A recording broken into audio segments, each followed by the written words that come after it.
Hello, in this video I will show you how to install Firefox browser on Motorola Moto G.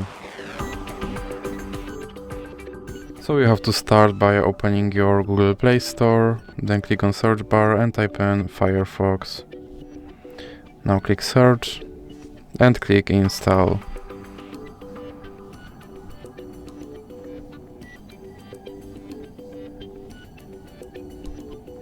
Now you can click open. And here you can set your default browser, or you can click cancel, and now you can add Firefox widget, or you can click not now.